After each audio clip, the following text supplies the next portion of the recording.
A Ghost Story by Mark Twain. I took a large room, far up Broadway in a huge old building whose upper stories had been wholly unoccupied for years, until I came. The place had long been given up to dust and cobwebs, to solitude and silence. I seemed groping among the tombs and invading the privacy of the dead that first night I climbed up to my quarters. For the first time in my life, a superstitious dread came over me, and as I turned a dark angle of the stairway, and an invisible cobweb swung its lazy woof in my face and clung there, I shuddered, as one who had encountered a phantom. I was glad enough when I reached my room, and locked out the mold in the darkness. A cheery fire was burning in the grate, and I sat down before it with a comforting sense of relief. For 2 hours I sat there, thinking of bygone times, recalling old scenes and summoning half-forgotten faces out of the mists of the past, listening in fancy to voices that long ago grew silent for all time, and to once familiar songs that nobody sings now. And as my reverie softened down to a sadder and sadder pathos, the shrieking of the winds outside softened to a wail. The angry beating of the rain against the panes diminished to a tranquil patter, and one by one the noises in the street subsided until the hurrying footsteps of the last belated straggler died away in the distance and left no sound behind. The fire had burned low. A sense of loneliness crept over me. I rose and undressed, moving on tiptoe about the room, doing stealthily what I had to do, as if I were environed by sleeping enemies whose slumbers it would be fatal to break. I covered up in bed and lay listening to the rain and wind and the faint creaking of distant shutters till they lulled me to sleep. I slept profoundly, but how long I do not know. All at once I found myself awake, and filled with a shuddering expectancy. All was still. All but my own heart. I could hear it beat. Presently the bedclothes began to slip away, slowly toward the foot of the bed, as if someone were pulling them. I could not stir. I could not speak. Still, the blankets slipped deliberately away till my breast was uncovered. Then with a great effort I seized them and drew them over my head. I waited, listened, waited. Once more that steady pull began, and once more I lay torpid a century of dragging seconds till my breast was naked again. At last I roused my energies and snatched the covers back to their place and held them with a strong grip. I waited. By and by I felt a faint tug and took a fresh grip. The tug strengthened to a steady strain. It grew stronger and stronger. My hold parted, and for the third time the blanket slid away. I groaned. An answering groan came from the foot of the bed. Beaded drops of sweat stood upon my forehead. I was more dead than alive. Presently I heard a heavy footstep in my room. The step of an elephant, it seemed to me. It was not like anything human, but it was moving from me. There was relief in that. I heard it approach the door, pass out without moving bolt or lock, and wander away among the dismal corridors, straining the floors and joists till they creaked again as it passed, and then silence reigned once more. When my excitement had calmed, I said to myself, "This is a dream, simply a hideous dream." And so I lay thinking it over until I convinced myself that it was a dream. And then a comforting laugh relaxed my lips, and I was happy again.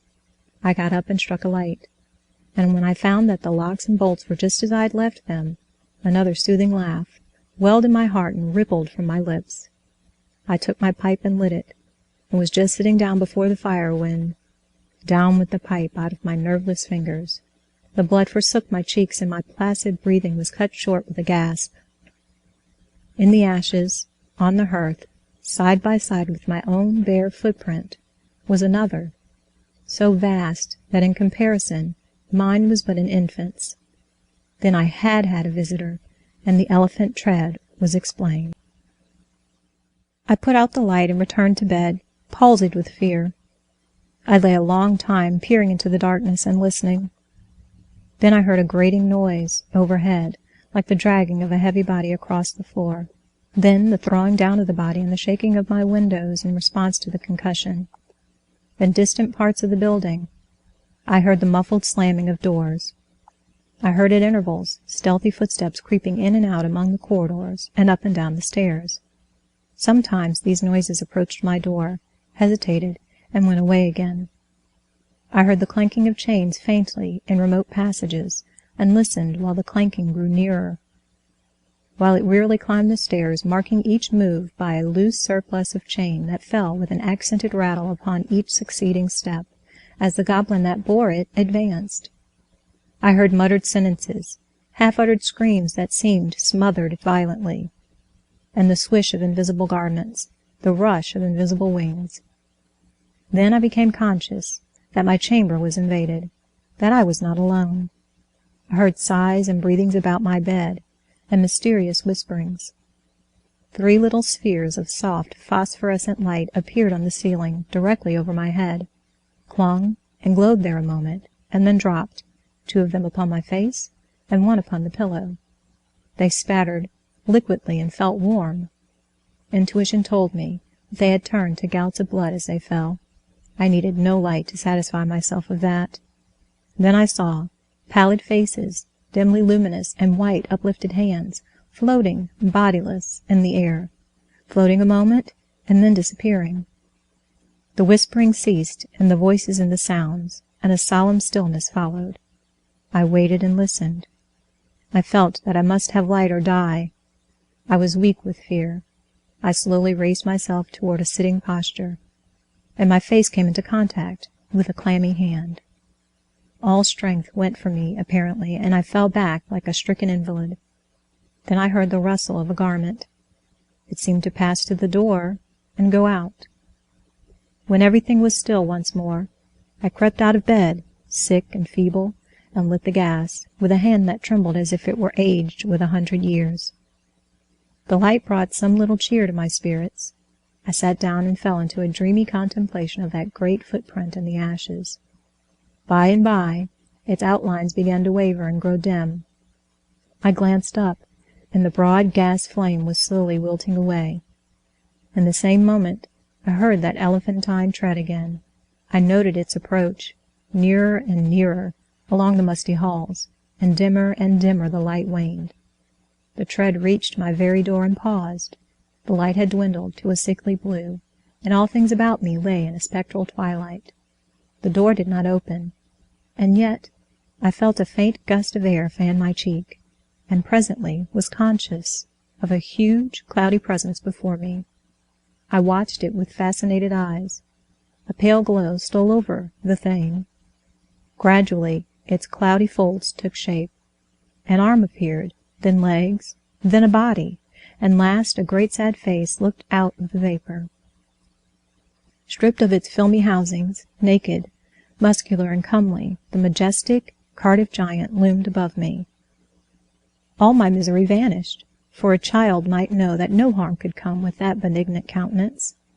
My cheerful spirits returned at once, and in sympathy with them the gas flamed up brightly again. Never a lonely outcast was so glad to welcome company as I was to greet the friendly giant. I said, "Why, is it nobody but you? Do you know I've been scared to death for the last 2 or 3 hours? I am most honestly glad to see you. I wish I had a chair. Here, here, don't try to sit down in that thing." But it was too late. He was in it before I could stop him, and down he went. I never saw a chair shivered so in my life. "Stop, stop, you'll ruin Too late again. There was another crash, and another chair was resolved into its original elements. Confound it, haven't you got any judgment at all? Do you want to ruin all the furniture on the place?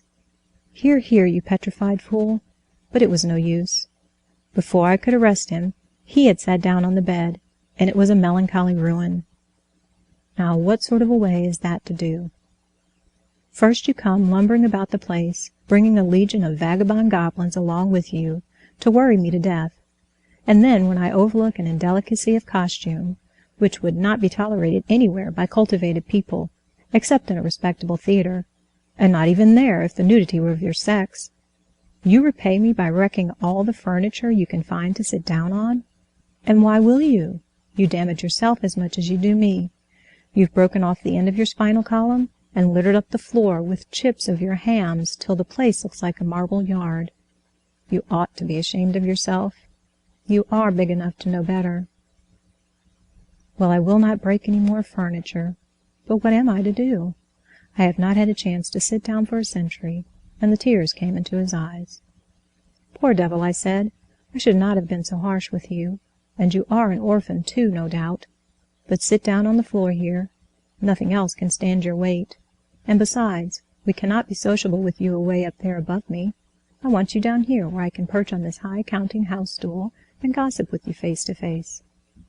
So he sat down on the floor and lit a pipe which I gave him, threw one of my red blankets over his shoulder, inverted my sitz-bath on his head, helmet fashion, and made himself picturesque and comfortable. Then he crossed his ankles, while I renewed the fire, and exposed the flat, honeycombed bottoms of his prodigious feet to the grateful warmth. "What is the matter with the bottom of your feet, and the back of your legs, that they are gouged up so?" Infernal chilblains. I caught them clear up to the back of my head, roosting out there, under Newell's farm. But I love the place. I love it as one loves his old home. There is no peace for me like the peace I feel when I'm there. We talked along for half an hour, and then I noticed that he looked tired, and I spoke of it. "Tired?" he said. "Well, I should think so. And now I will tell you all about it, since you've treated me so well. I am the spirit of the petrified man that lies across the street there in the museum. I am the ghost of the Cardiff giant. I can have no rest, no peace, till they have given that poor body burial again. Now what was the most natural thing for me to do, to make men satisfy this wish? Terrify them into it, haunt the place where the body lay. So I haunted the museum, night after night. I even got other spirits to help me, but it did no good, for nobody ever came to the museum at midnight. Then it occurred to me to come over the way and haunt this place a little.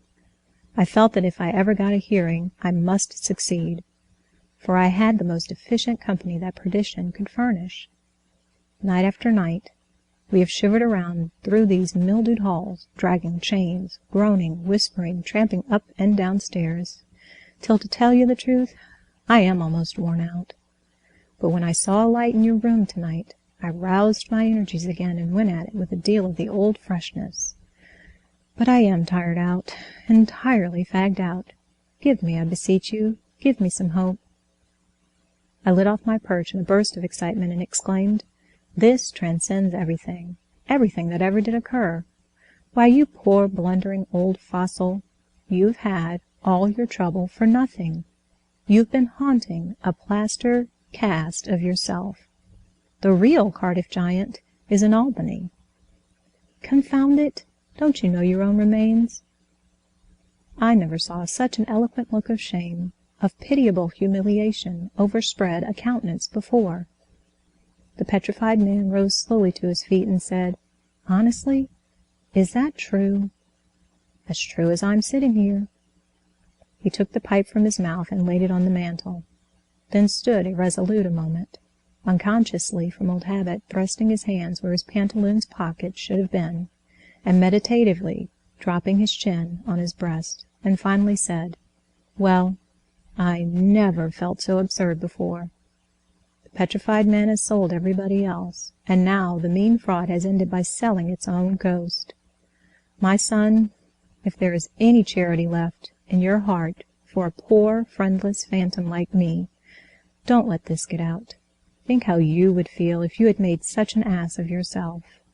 I heard his stately tramp die away, step by step, down the stairs and out into the deserted street, and felt sorry that he was gone. Poor fellow! And sorrier still that he had carried off my red blanket in my bathtub.